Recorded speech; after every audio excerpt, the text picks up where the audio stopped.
అమ్మా పద్మావతి, బాధపడుతున్నావా? అసలు నేను చేసిన తప్పేంటి బామ్మ? ఈ ఇంటి మనిషిగా, ఈ ఇంటి కోడలిగా అత్తమ్మ గౌరవ మర్యాదలు కాపాడాలి అనుకోవడం, ఆ రకంగా మాట్లాడడం, నడుచుకోవడం, అది నేను చేసిన తప్ప? ఇంట్లో మనం ఇంతమంది ఉన్నాం. ఎవరైనా అత్తమ్మ కూర్చునే కుర్చీలో కూర్చున్నామా? అసలు తుడవడానికి, దాని మీదున్న దుమ్ము దులపడానికి తప్ప ఆ కుర్చీని మనందరిలో ఎవరైనా ముట్టుకున్నామా? మిగతా అందరి మాట ఎలా ఉన్నా, బామ్మ మీరు పెద్దవారు, అది కాక మా అత్తమ్మకి అత్తమ్మ మీరు. అలాంటి మీరు ఏనాడైనా ఆ కుర్చీలో కూర్చున్నారా? మీరు కూర్చున్నా అత్తమ్మ మిమ్మల్ని ఏమి అనరు. అయినా మీరు కూర్చున్నారా? లేదే. అలాంటి అలగా మనుషులు అత్తమ్మ కుర్చీలో కూర్చుంటే నాకెంత కోపం వస్తుంది చెప్పండి. ఇంట్లో ఎవరికైనా కడుపు మండిపోతా ఉంది, కానీ ఏం చేస్తాం? దుర్గా వాళ్ళని ఆ రకంగా సమర్థిస్తా ఉంది. అది ఎందుకని? వాళ్ళ మీద ఎందుకంత అభిమానం? వాళ్ళంటే అత్తమ్మకి ఎందుకంత గౌరవం? నాకు తెలిసి అది గౌరవం కాదు, మర్యాద కాదు. మరి భయం. అత్తమ్మకి భయమా? ఏం మాట్లాడుతున్నారు బామ్మ? వాళ్ళు గోల చేస్తే ఇంటి పరువు పోతుందనే భయం. తన కొడుక్కి భార్యగా, ఇంటికి కోడలిగా తెచ్చిన దుర్గమ్మ రాచి రంపాన పెడుతుందని ఆ మైథిలి బయటికెళితే ఏం గోల చేస్తుందోనని దుర్గమ్మ భయం.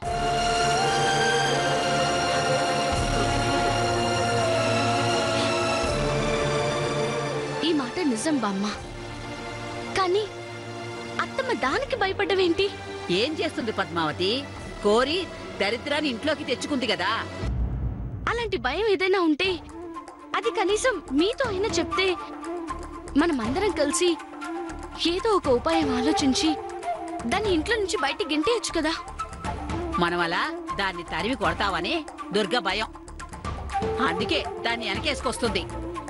ఇలా అయితే అత్తమ్మ బలహీనత పసిగట్టి ఆ మైథిలి ఇంకా ఇంకా రెచ్చిపోదా? దానికి మనమేం చేస్తాం పద్మావతి? లేదు బామ్మ, ఏదో ఒకటి చేసి తీరాలి. చేస్తూనే ఉన్నాం గదా. దెయ్యం ఉందని దాన్ని రాత్రిళ్ళు భయపెట్టి సంపుతా ఉన్నాం. రాత్రులు మనం చేసే పనులకి అది భయపడినా మళ్ళీ ఉదయం లేవగానే మామూలుగా ఏమీ జరగనట్టుగానే ఉంటాంది గదా.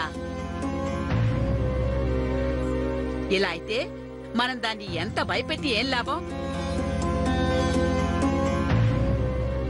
నాకు తెలిసి ఆ ప్రయత్నం కూడా వృధా అనిపిస్తుంది. దయ్యం విషయంలో కూడా అది ఆ క్షణం భయపడి తర్వాత మామూలుగా ఉంది అంటే అదసలు మామూలు ఆడది కాదు.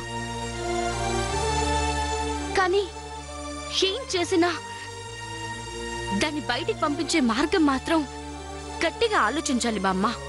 అది మొండిగట్టలా తయారై కూర్చుంది పద్మావతి. దానికి తోడు దొంగల్లా ఆ మామయ్య, అత్తయ్య.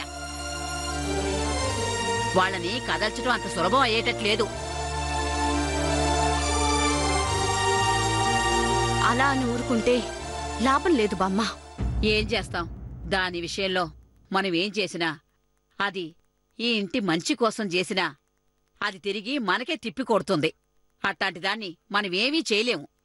దుర్గా దాన్ని నెత్తిమీద పెట్టుకున్నంతకాలం మనం దాన్ని ఏమీ చేయలేము. ఎంత తెలివిగల వాళ్ళైనా ఎక్కడొక చోట దొరికిపోతారు. అలాగే ఆ మైథిలి కూడా ఎక్కడో ఒక చోట ఖచ్చితంగా దొరుకుతుంది. అప్పుడు చెప్తా దాని పని.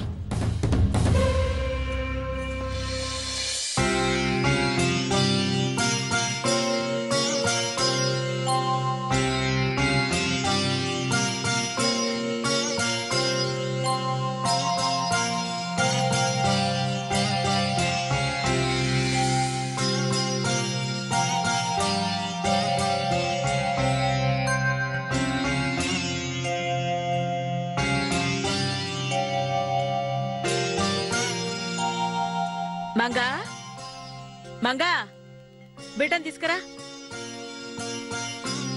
ఏందత్తమ్మా పిలిచినావు?